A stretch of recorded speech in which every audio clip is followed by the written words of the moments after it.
Hi, I'm here with my mom, and today we're making dandelion tea.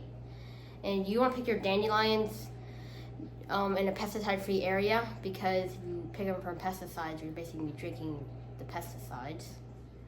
So you have to be careful picking them from a neighborhood, because even if you don't put down any pesticides, your neighbors might, and then you'll run into the issue of water runoff. So anybody who's local to our area, Reading, Pennsylvania, we got our dandelions at Daniel Boone Homestead. So there are a lot of benefits to dandelion tea, and we're not going to list them all today because there are a lot, but they say that it can help improve kidney and liver function. It can increase urine output if that might be an issue for you. It can lower blood sugar, blood pressure, and cholesterol. It's also a diuretic for some, so you might want to be careful as to how much you consume. It's good for your gut, it's good for the immune system, and it's also good for your skin and can aid in weight loss. So lots of benefits. You want to show them how you pluck it. Now, some people make it with different parts of the dandelion. They can make it with the yellow flower, they can make it with the root. We, for the first time, are going to try to make it with just the yellow flower on top. Yeah, so you guys want to take off all that green. So, yeah, one stem off.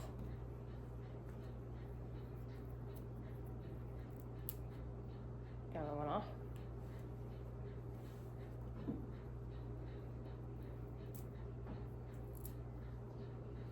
And you want to gather a couple of cups of this.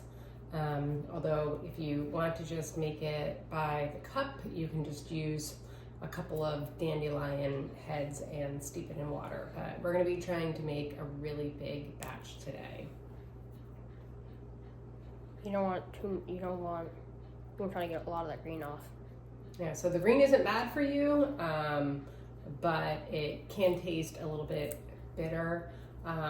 Dandelion tea, to me, getting used to it, but it doesn't necessarily have the bad taste, or have the best taste. So if dandelion tea isn't for you, then it just isn't. But sometimes kind of have to push through for the things that benefit us. Yeah, all so right. here are the ones that have no stem.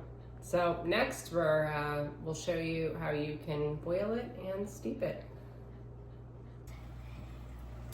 All right, so the next process in making the dandelion tea is to boil it first. So if you're going to use 2 cups of dandelion heads, then you're going to use 4 cups of water. So you're just going to want to double the water.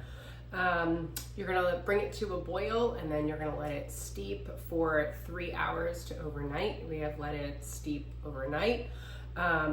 And if it is too bitter for you, then you can add some water. So right now we're going to strain it, and we're going to try not to burn anybody. Okay. Straining it into a glass bowl. Glass is always best. Try not to use plastic for these things. Also, It'll melt it maybe. Well, this is hot because we did boil it again, but just because we were fooling around with the video. But this should be cool, so you don't have to worry about melting anything. But glass is always best as compared to plastic. All right. There we go. Well, put that back on, and then I don't know if you can see here what we have. So we'll have to strain it again through a finer colander, because we do have some bits here. But here, I'll hold it up like this glass so you can see that it's pretty dark. Again, if it's too bitter, then you can just add some water. So here's another strainer. We'll just do this off the video, but this is a finer strainer that can get some of those bits out. So that is the process. You could also use a coffee filter, but that probably takes way longer. Yeah, coffee filter sometimes can take a longer amount of time to strain. You can also use cheesecloth if you want to do that. But this I like because it's reusable. If you want to add something to this, I would recommend that you add honey or maple syrup as opposed to just straight up sugar, because honey or maple syrup is better for you. So that's your dandelion tea, and then up next we'll show you how to turn the tea into jelly if you would like.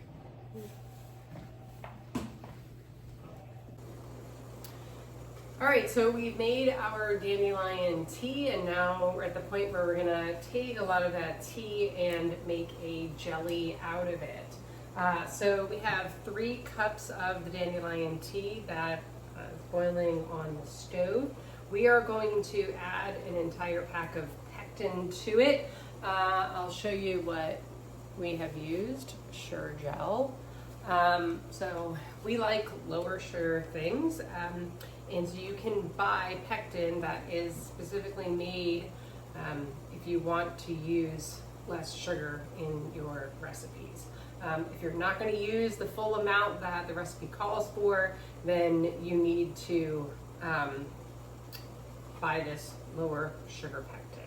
Okay, so first we are going to add the lemon. Okay, that's 2 tablespoons of lemon.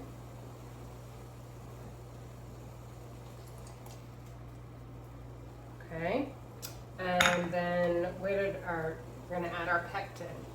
Pectin over there. Okay, so there is a very specific order to this. You can't add your sugar too soon.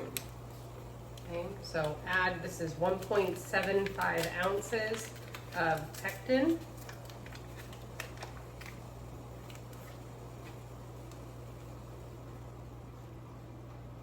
Okay.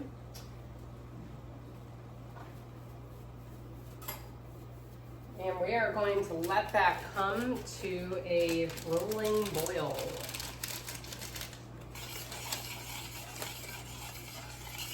Okay, so we'll spare you all the details, but we are going to let this come to a rolling boil. So again, we have 3 cups of the dandelion tea.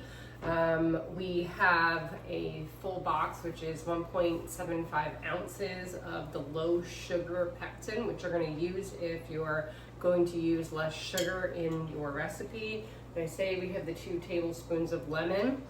So those of what we have in right now, we're going to bring it to a rolling boil, and then you are going to add your sugar. Okay, if you add your sugar too soon, it's not going to set and it's not going to turn into jelly. So we are trying, I think, just 2 cups of sugar.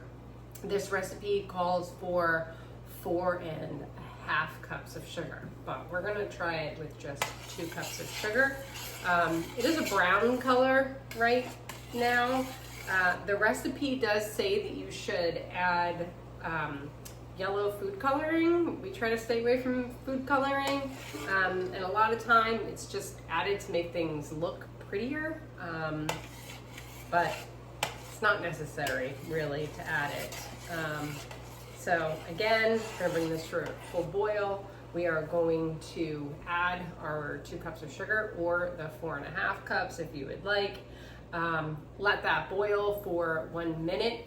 And then you're gonna take it off the heat. You're gonna put it into your jars, and you're gonna let it set. And that is how you make dandelion jelly.